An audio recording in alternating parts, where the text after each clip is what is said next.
Hello, hello, hello, ladies and gentlemen. This is Dr. Mary Payton with All About STEM Radio. I come to you every Wednesday from 6 to 7 o'clock in the Blue Bowl. Today, I know you probably see a red logo behind me. The Blue Bowl is rebooting, but we're still in the Blue Bowl. I haven't changed, so don't look for me somewhere else next week. Um, as I said, this is January. This is a new year. Hopefully, your young ladies and gentlemen that are in school are doing wonderful things. Those that are in college, some of y'all are getting ready to graduate. So start looking for those jobs or looking into getting advanced degrees, whichever your heart's desire. Uh, and also, I mentioned last week, we here at Fishbowl are doing Valentine's for troops. So if you'd like to provide me with some Valentine's Day cards to turn in to Fishbowl so we can support our troops, please let me know and I will get them from you. This week, I have a young man who has been on my show before. Yes, I have. Huh? His name is Branden Williams, and he runs an organization. He's director, owner, founder, however you want to put it, of an organization called Seeds to STEM. Now, what I love about his organization, now everybody does STEM, they do STEAM, they do robotics, they do engineering.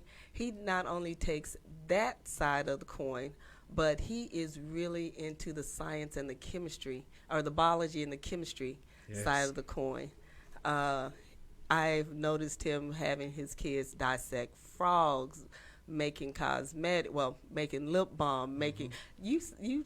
We were talking out in the on the couch, and you were talking about them making bath bombs. Yes. You're doing. Oh, see, my niece has got a kit this summer, but we're gonna talk about that in a minute. So to refresh my audience on who you are, tell them a little bit about yourself. Well, again, thank you, Doc, for having me on your show. My name is Branden Williams, and I'm the founder and executive director at Seeds to STEM, where we provide manipulative-based learning, hands-on activities that are supplemental to what kids are learning in the classroom. Okay. Now, when I first met you, you were just getting started. Mm-hmm. So right now you are really out there. You're working with schools and other programs. Tell me a little bit about what it is you're doing now. So our main focus is out of school time. So we work in rec centers, churches, housing developments, and our biggest thing is inserting into existing programs, providing supplemental services. Mm-hmm. For example, this past summer we worked with Big Thought in their camps in West Dallas and in Oak Cliff and in Pleasant Grove. Really? Yes. Okay. So what did you do with them? So again, we provide supplemental services. So we made bath bombs with students.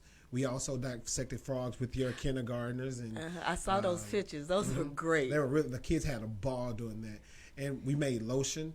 They definitely got into that. It was amazing to see young boys really dive into using the mica, the pigment that makes products shine and sparkle. Really get into that and have fun with it. Mm-hmm, mm-hmm. So, what are you doing now? What kind of programs are you doing now? So right now we're getting ready for a Saturday program in conjunction with Big Thought at the Trinity River Audubon Center. It's going to be over the course of 3 Saturdays, starting on the 26th of January. Mm-hmm, mm-hmm. So and at that particular program, it's called Pleasant Grove Soars. At that particular site, we're making insect hotels. Oh. Because play on the Nature and Conservancy of the Trinity River Audubon Center, we wanted to do something unique and creative that the kids can leave behind. So when they go to the center, they can point at the thing that they created. Okay. Because see, next week I've got a young lady from the Fort Worth Nature Center Refuge, a place that you went to during the summer. I love hiking up there. It's amazing. I haven't been up there yet. I got to go. Yeah, you definitely do. I have go got during to. the summer. Uh-huh. Because they have wild bison. It's really neat. Yeah, you made that video, and I'm like, where is he with a buffalo? So tell me a little bit about how you got started with this. So I got started with Seeds to STEM in 2012. My background is lab animal medicine. I was working in a preclinical research facility at Charles Rivers Laboratories. And then I bounced around the country from Charles Rivers to Wake Forest University Non-Human Primate Center. I was working at St. Jude. Then I landed here in Dallas. During my time at Alcon here in Dallas, or DFW, it was great. Then I found myself in between successes, as I would like to call it. I was laid off. But during my time of traveling around the country, I realized that I was the only person of color in these research facilities. Yeah. And then if there was someone of color, they were always the janitor. And that really bothered me. So I was like, what can I do to raise awareness and provide opportunity to be exposed to this space? And then that's when I came up with Seeds to STEM. And I was like, I just want to simply raise awareness and provide opportunity for students to get exposed. Now, when you first started, tell me a little bit about your evolution. What were some of the things that you started with working with kids, or trying to get kids and families involved? So our first major push, we were blessed to start our first major program at Concord Church in Dallas. Okay. And over the course of 6 weeks, we provided, it was amazing. They had 250 kids at their summer camp. And during the course of 6 weeks, we did a different STEM activity Monday through Thursday, every single day for K through 8. Now, that was an insane and ambitious goal, but we did it. And I would never advise anybody to do that. Why? Like 250 kids, a different STEM activity every single day. And so you have to scaffold it. You have to scaffold it up and down to fit their needs, because the same thing we do for 8th graders we can't do for kindergartners. Right. So that was the biggest challenge. But I had a great team of people, and out the gate I was able to hire 9 people. It was the first time I ever employed anybody, and that was definitely an experience in itself. But that's what really got us. That's what got me started. And then we evolved going into the following summer. Just going into, we were blessed again to go into Beckley Sainer Rec Center to do programming, and the manager there at the time brought us in, and that's when we started. We were making electric circuits using flour and LED lights and all that stuff. Wait, electric circuits using flour. Okay, tell me how you do that. So it's just like 2 different batches. One, we put salt in one batch and sugar in the other. Because salt conducts electricity. Right. So we make these small little, I would say, the size of a pen or a Twix or a Kit Kat bar. And you make little rods like that. And then if you separate them and you put the 2 ends of the LED lights on both sides, and when you touch them, it closes the circuit. When you open it, it opens the circuit and it lights up. It's very interesting. It's the simplest way to teach electric circuits to children. Oh, wow. You had to share that one with me. I like that one. Yeah, it's really cool. But, I mean, I look at some of the things you do. I look at some of the things you post. How do you come up with some of these great... Well, wait a minute. Let me go back, because I just got you totally off of some of the things you do. You know, no worries. I had a squirrel moment. Squirrel it went all off by itself. But let's move on with some of the things that you do and some of the places that you've worked. You said my brain has just froze. You turned 60, brain stops. So again, our main focus is out of school time, informal spaces. We've worked to date. We've worked with Dallas Park and Rec in some of their rec centers, which are great places. They have some of the best rec centers, whether it's definitely Beckley Sainer, right off of 35. It is a great place to work. We've worked, again, Concord Church. We've worked with Truly Missionary Baptist Church in South Dallas, South Dallas Cultural Center. Again, one of our signature partners, Big Thought. We've worked at the Maddie Nash Rec Center in West Dallas, Voice of Hope Ministry, Trinity River Mission, and the list just goes on and on. Butler Place in Fort Worth. We had a great summer that year. Yeah, sharing the I power know stem in Butler. that in Fort area. Worth. Yeah. I hope that's one of the areas I hope that we don't lose. Yeah. because I grew up in Riverside, which is just down the hill from where Butler housing is. But yeah, that is an area that is like a landmark in Fort Worth. It is. So in our partnership with Big Thought, it allows us to extend that range. We were at the West Dallas Multipurpose Center this past summer. We were at the Redbird Swords, which is in Redbird Mall, where we're office at now, in the Redbird Entrepreneur Center. Okay. And at Pleasant Grove Swords, which is going to be at the Trinity River Audubon Center. So we're really branching out. You really are. To diversify our locations, because where the true lack is in communities of color, right? But it's in those places where the bus line may or may not go. Yeah. So having great partners allows us to extend our reach. And you know what? That is, I love how you're doing this. You talk about having partners, because so many people try to do this alone. Right. And it's a struggle. It is definitely a struggle. It's a struggle. You have got to work with people, because people need your talent. They can't do what you do. Right. I mean, they can do it, but can they do it as well as you do? I don't think they can do it as well as we do it. They can try, you know.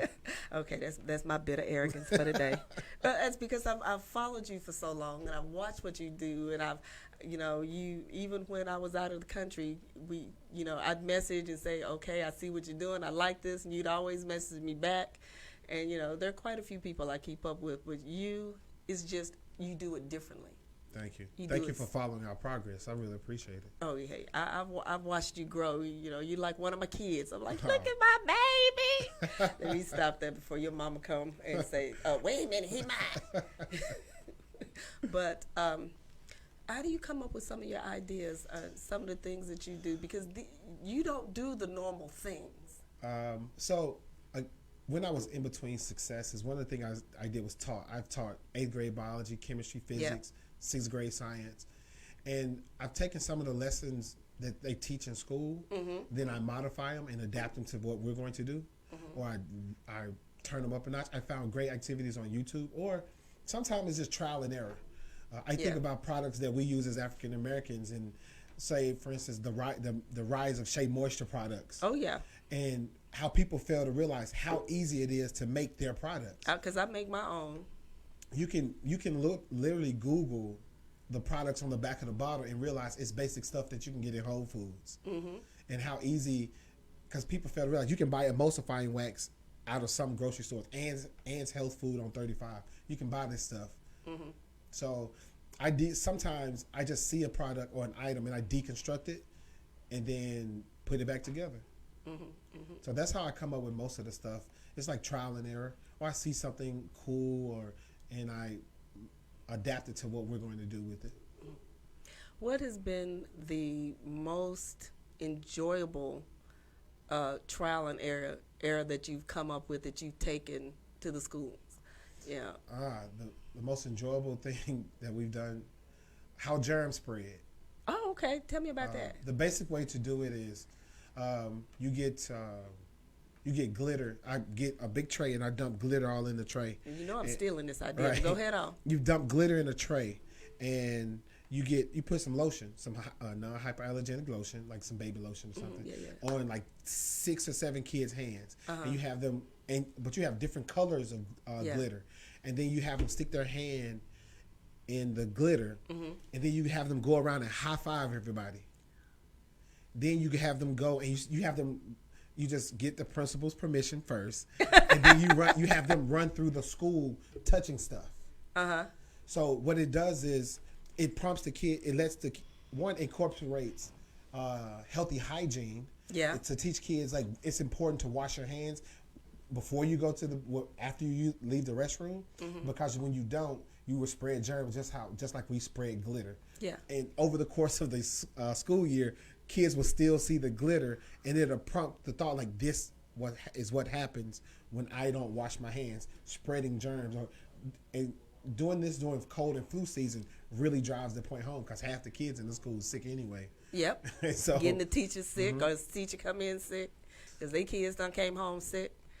Oh wow. So that's one of the most. It's simple, but one of the most exciting things. Now I didn't create that, but I modified it to do something a little bit extra. I can't tell you what it is on radio. No. But I'll share the secret with you off air. But it's really interesting to see the students take to that activity, and some of the principals. And you can do this activity with adults by getting Sharpie. If it's a cost effective way, you can get Sharpie, put it on your hands, and then like touch stuff. Or there's this iridescent fluid that you can get, and you spray it on stuff, and then have them walk around, spray it on their hands, have them touch stuff, then walk around with black lights. Because see, I did one with my K4, which was the vinegar and the cabbage indicator. Because, they all got a little cup of water, and I had a little vinegar in my cup of water, and we exchanged. And by the time it was all said and done, we looked at how many people caught my cold. But they didn't know I was the one with the cold, but I told them later. But, who's going to catch my cold? So if your cup turned bright pink, you had my cold. If it stayed purple, you didn't get sick. And the kids were just amazed at how many people can get sick if you don't. That's a good one. Those are two great activities to merge. Yeah. Let's talk about that. Yep. Because see, we gonna share. We have to share. to. We got to. We have to put ourselves in position to grow together. Oh yeah. And that's what I've seen you do, because, and I like how you're doing this. You're connecting with people. You're going out. You're not just, I'm only going to work in this platform or that platform.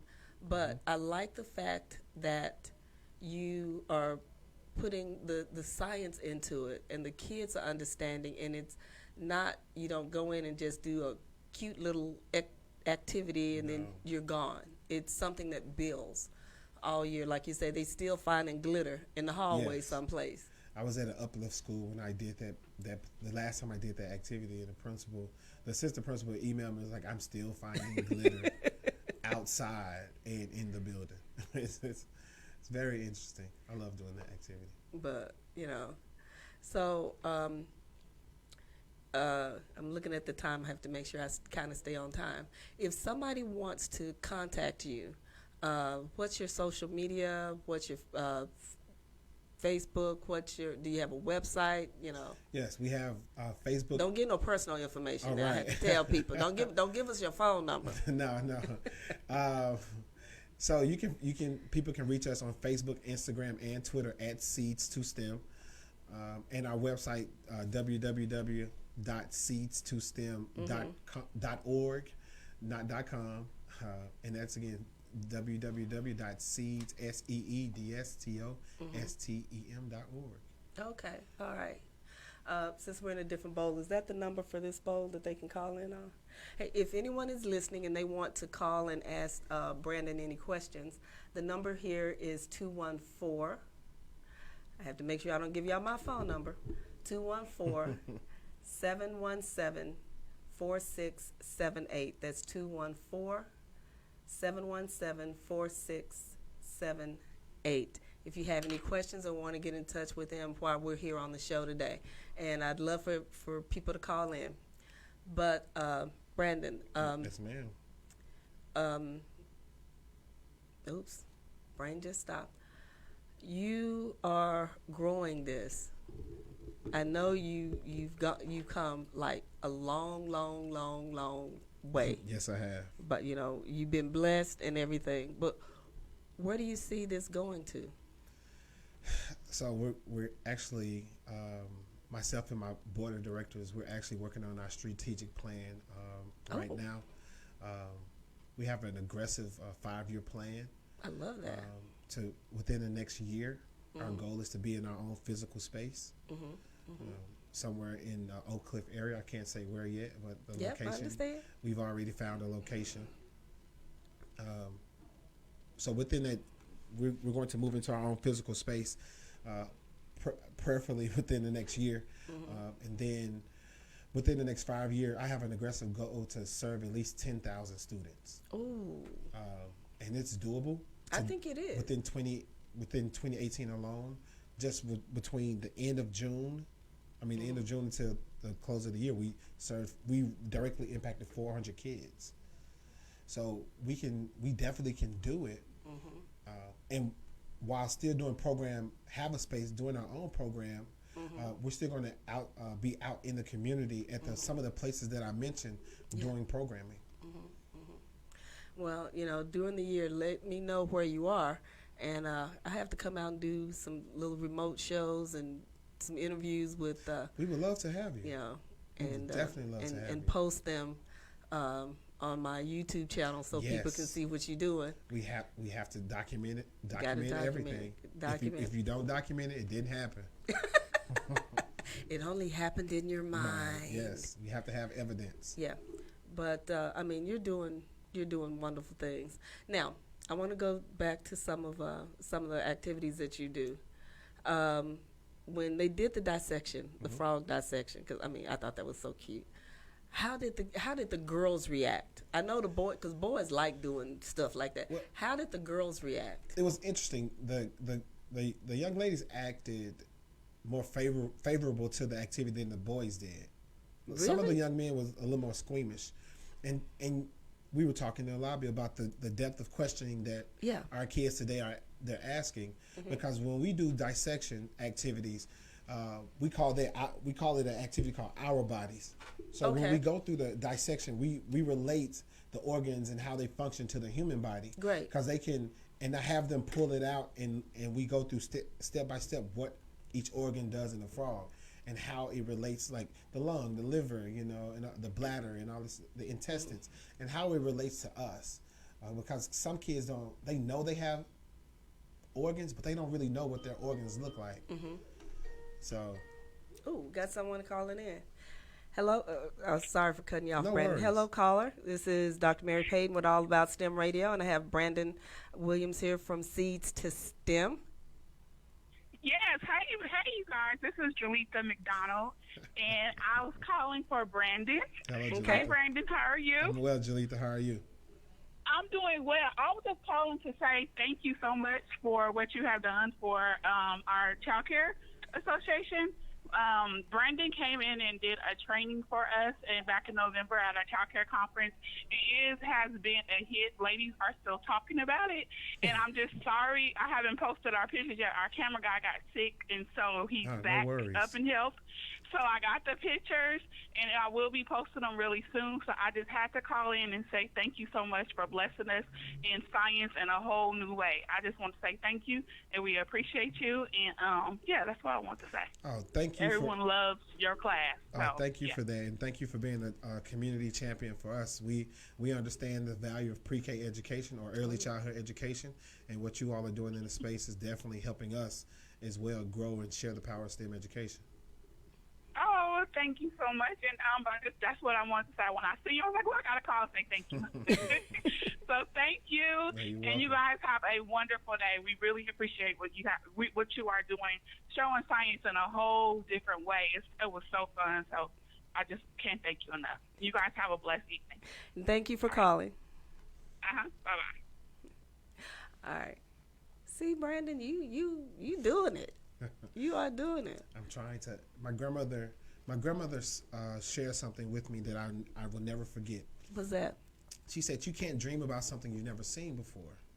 So how can we expect our kids to be the next engineer or the next, Dr. Payton or the next whoever if they're not exposed to the discipline? How can we truly expose them and get them to see themselves if they don't see people that look like them doing the work? Yes. So cultural capital is definitely a part of our program model, because we want, when you're African American, Hispanic, or whatever, we want kids to see people who look like them doing the work. Yeah. If they don't see a female botanist, how can they know that they can be a botanist or a biologist or pharmacologist? Because we push med school, maybe veterinary school or pharmacy school. But there are a plethora of other disciplines within the science space that kids have no idea about. It is because, the the thing is, I want my baby to be a doctor. Okay, they can be a doctor, but what Yes. type of doctor do you want them to be? Do you want them to be a medical doctor? Do you want them to be a zoologist, a biologist, an oceanographer, a a ch- what is it? I wrote it. Paleontologist. Yes. All of these people are out there, and you don't see that many people of color. You don't see that many female. I mean, even in my years of maturing, there were people not like me a lot. This is Dr. Mary Payton with All About STEM Radio. Hello, caller. Hello, how are you? Oh, fine, and yourself? I'm doing well, thank you. I was just calling in, and I'm curious. I was wanting to get some information as to exactly what STEM is or what's involved. Okay, STEM stands for science, technology, engineering, and mathematics. And it gets kids involved in those fields. It could be robotics, it can be various fields of engineering, different forms of mathematics like physics, data collection, that kind of thing. Science, which is all of your biologies, oceanography, things like that, chemistries, and those kind of things. Okay, are they required to have a certain amount of math or have reached a certain level, or you guys will? So what makes STEM unique is you don't have to have. There are no prerequisites. No prerequisites. There are no Okay. prerequisites. Most programs, especially our programs here at Seeds to STEM, we accept kids where they are because our activities aren't based off of some type of standardized test or any of that. We want kids to be able to explore, and our camps and classes don't feel like school. They feel like fun Right. activities that's supplemented with the information they need to help move them forward academically. Oh, that sounds very informative. Very good. Are the kids? Is there a certain age level that you guys accept? So I tell people we focus on K-12 education. Whether you have a kindergarten or a 12th grader, we create programming and camps tailored towards their age range or grade levels. Okay. Is that also available in Houston, or is it just in Dallas right now? Right now, we're currently only in Dallas, but we would love the opportunity to branch out and travel south to come provide programming in whatever space we can find down there to do the programming. We are mobile. Okay. And how do you have a website I could probably visit to get more information or to read more about it? Yes, sir. You can go to Facebook, Instagram, and Twitter, and we're at Seeds to STEM. And you can go to our website at www.seedstostem.org. And if you need more information, just email us at info@seedstostem.org. Okay. Thank you very much. No, thank you Very so helpful. much. Bye-bye. Bye-bye. So now you said you work with K through 12. Mm-hmm. And we've talked about some of your K stuff, a little bit of your middle school stuff. What is some of the things that you do with the 9 through 12? 9 through 12 is really technical. Okay. It revolves around more critical thinking than anything, because by the time kids get to ninth grade, some students do it in ninth grade, some don't, some schools don't, and in the 9 through 12 space, you really have to do things that are innovative to hold students' attention. Oh yeah. Because if not, they just don't care. So what we do is we have these programs. We do a lot of Arduino robots. That's what we're going into. Having kids being able to build their own cars, programming them, and doing stuff like that to really challenge them. Earlier we talked about making lotion. We take that a step further. We want you to do more than just learn the chemistry behind it, because everything is a business. Yes. Science is a business, and having our kids understand that you making lotion or Himalayan sea salt foot scrubs, you can then turn that into a business for yourself. because you have access to the product. You can go to Dollar Tree and get Himalayan sea salt. Go get some canola oil or some olive oil at the same aisle. Mix it. Bam, you have sea salt foot scrubs. And go to Michael's and get some essential oils. Bam, now you're selling your own foot scrubs to your family and friends. Yeah, I mean, you're so right, and that's one of the things that I wanted to touch upon. The things that I've seen you do, outside of the dissections and stuff like that, are things that are great takeaways for kids. It's not something they do it. They build a robot, they take it apart, and they leave all the pieces at the program where they were. What they can do, they can take it away with them, and they can remake it, they can redo it, they can reuse it, and that's what I like. So we offer what we call manipulative-based learning, hands-on activities that are supplemental. And our programming, we don't do any paper-based programming. I love it. No paper-based. And the kids are able to take the things that they create with them, with the exception of dissecting frogs. Right. Take the frogs with them.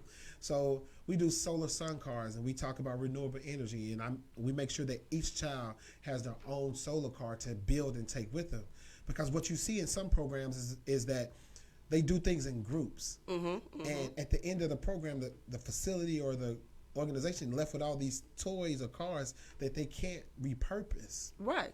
So we do a great job of sourcing reasonable products, reasonable quality products, and so kids can take it with them. And so they can so they can tear it down and put it back together at home. Or redo it into something else. Go from a car to a Jeep, or a car to making some type of windmill using the same motor. Yes. It's a whole lot of things that it challenges their imagination. Yeah, in a good way. Being able to think critically outside of the proverbial box.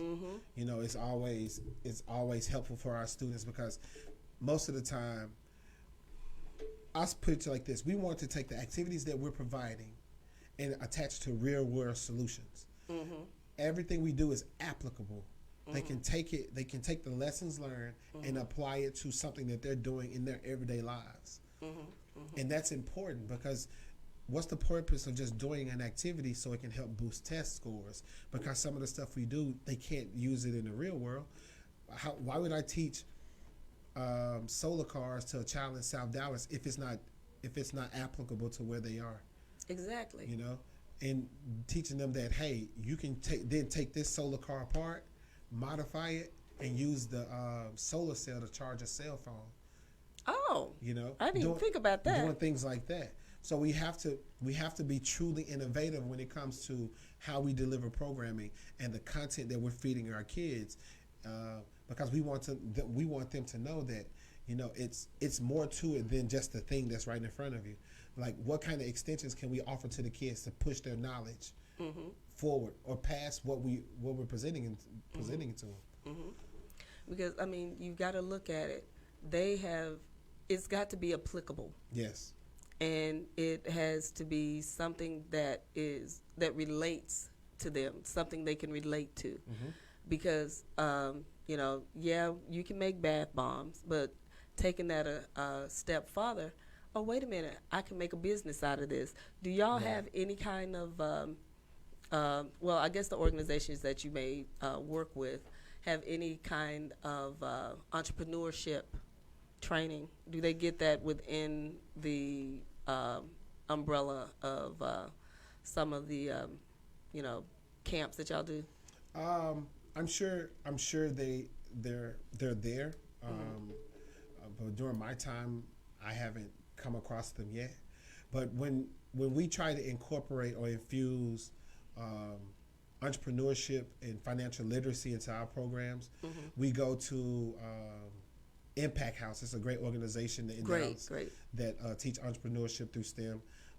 And then we also utilize Project Still I Rise. They do a great job teaching entrepreneurship and financial literacy as well. So those are two of the organizations that we utilize to help move us forward in that space. I'm just listening to you, how you have made the connections with other organizations in this endeavor. No wonder you have risen so much, because with what you've done, you've been able to focus on just, I mean, well, a little bit more, but focus on the STEM to seeds to STEM platform. Yes. Instead of branching out in the other things, you've allowed other organizations to impact your organization to make it better. So what I had to learn early on is that it's important. Everybody has a set of gifts. Yes. It's important to stay in your lane. There are a lot of people try to do STEM, and I don't do STEM or STEAM. I'm a science guy. Science is my thing. I do chemistry. I do a lot of biology. I may do some techie stuff, but tech and engineering is not my thing. Art isn't my thing. I know that's why Big Thought is one of our partners, because art isn't our thing. It's their thing. Tech and engineering. I utilize Hack Electronics for that. I love that. Excuse me. Or Illuminate STEM. We connect with them to do those type of things because it's not my ministry. So, and it's being able to collaborate. There are plenty amazing African American, Hispanic men and women that's doing this, doing the work. Yes. So giving them the platform elevates my platform, and it shows us it shows others how we're collaborating in the community, because people assume that we're not. And it's not just about seeds to STEM. It's about how we can uplift and elevate each other during the process. Yeah, I mean, I love the connections that you made. Now, you talked about a little bit about the team that you have amassed in this whole situation. Would you like to, give some shout outs, talk about them a little bit? Tell us some of the wonderful people that you have that work with you, support you, and go out and do great things. I'll start one of my biggest champions. I'll start with my sister. Her name is Gloria Williams. Hey, Gloria. I doubt she's on social media, but I did give her the link to listen in. My sister has been my biggest champion throughout the years. Funny story. We were invited to the TI Bring Your Daughters and Sons to Work Day. Yep. And we were doing slime, and I underestimated the magnitude of the event. So it was just her and I there doing slime. And within 2 hours, we served 275 kids, to the point where TI had to send over their volunteers. And she was a trooper during that time. Wow. And she was on my sister is a teacher at IL Texas in East Fort Worth. Yeah. And she was off on her break, and she stepped in to help me during that time. And she's like, I'm forever grateful for her for helping me out not just during the school year, but during the summer as well. So, and I have a host of other people, Michelle Williams at the Redbird Entrepreneur Center for allowing us the office there, and have some of my experiments that I'm removing tomorrow. Our kombucha ferment there. I got fussed at about that earlier. So I'm sorry, Michelle. I'm removing that tomorrow. And then great support. A good Ashley Randolph, who's sitting out in the back. She's probably not listening, but she's helped me out significantly over the past month. So we have a plethora of people that's definitely holding us down right now. Okay. Now, based on everything that you're doing, you said you're looking at wanting to service 10,000 kids by what point? Within the next 5 years. Starting this year. Within the next students, yes. Within the next 5 years. What are some of those goals? What are some of those milestones that you're wanting to make? So, a milestone that we want to reach is to have increase our partners within districts like all the Great Southwest, Lancaster, Cedar Hill, Duncanville, DeSoto, building a strong relationship with DISD to ensure that we can meet those goals within our target area. And other nonprofits and churches that's in the area that need supplemental services. We don't believe in recreating the wheel. There are people who already have the facilities and the space and the students. We just want to support them during the process. And doing stuff like this, it opens the kids' eyes to different things that are out there. Yes. As far as what their careers could possibly be. Yes. You know, we know the big things like being a nurse, being a doctor, being a teacher, being a lawyer, being a psychologist, you know. But what are those actual other things that they can be? And a lot of our students don't understand that. That's interesting you say that. During my time when I was in between successes, I love how you say that. I found myself working at Pizza Hut headquarters in Plano. Mm-hmm. And I was a food scientist. And my job when I was at Pizza Hut was it was in their food lab. And my job was to measure the viscosity of the Alfredo sauce. Okay. So my job was to measure tomatoes and onions on pizza before and after it came out of the oven. That's the thing. That's a job. That's a job. Someone's getting that you get paid for. That someone's getting paid a nice sum of money to do that at Pizza Hut right now.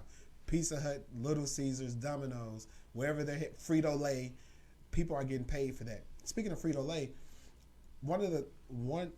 how I encourage kids to enter STEM is I talk about the invention of the hot Cheeto. Oh Lord, the teacher's nightmare. Hot Cheeto. So most people fail to realize. So is this Mexican American gentleman out of California.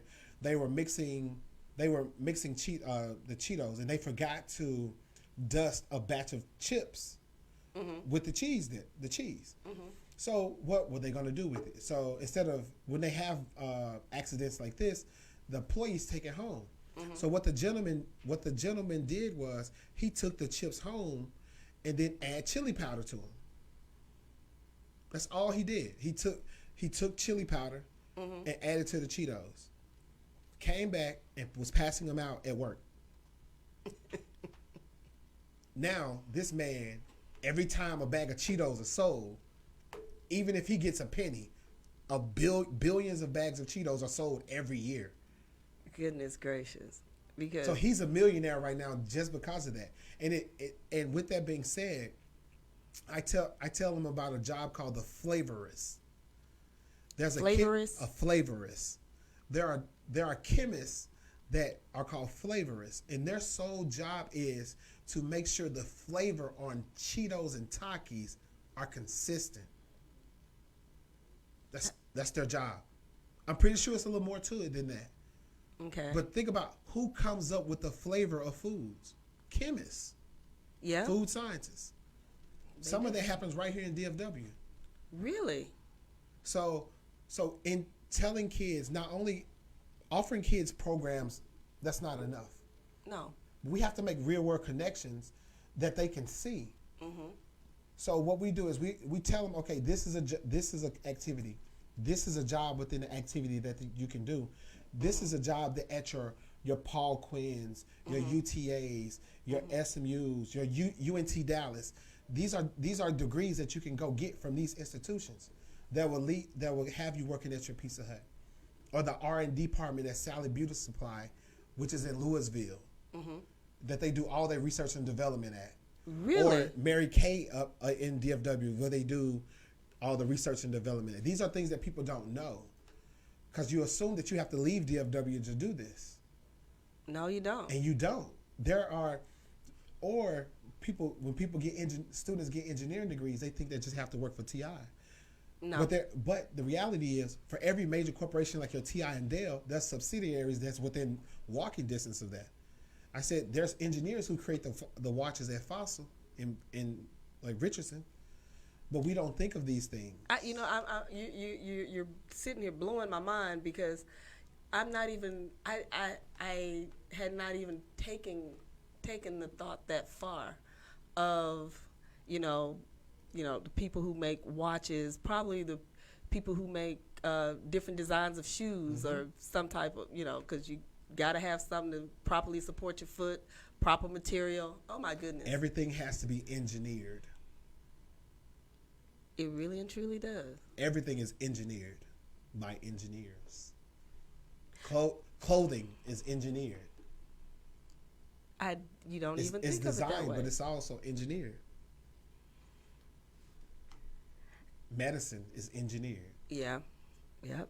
So the new capsules that you take that slowly release stuff over time. One end is one color, one end is another color. People think that's just decorative, and it's not. Everything within medicine has a purpose. And you're right. I thought it was just decorative. No, but people don't think of these little things.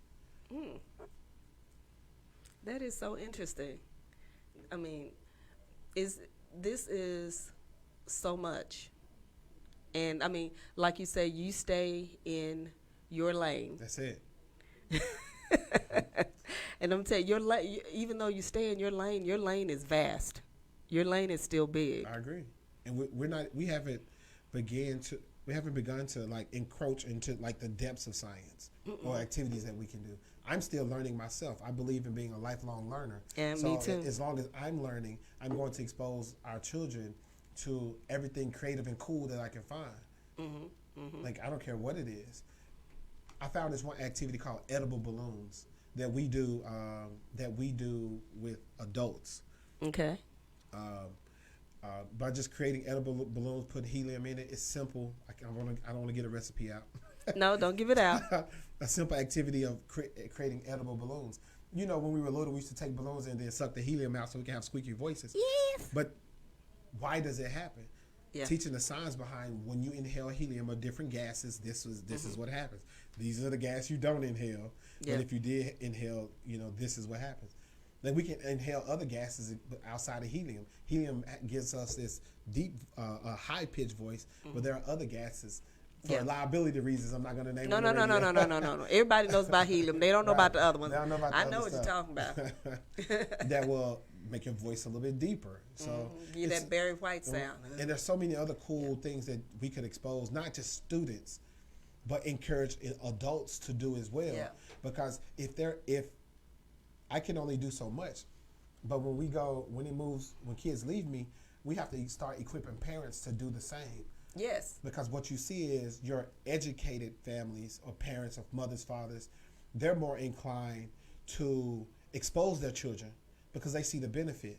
Mm-hmm. But when you have someone who didn't major in biology or physics or chemistry or engineering or English or whatever, when they're not in that space, what you see is they're not comfortable with the material, so they don't share with their kids.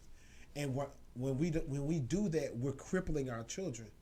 So what I always pose the question: what can we do to equip parents to equip their children?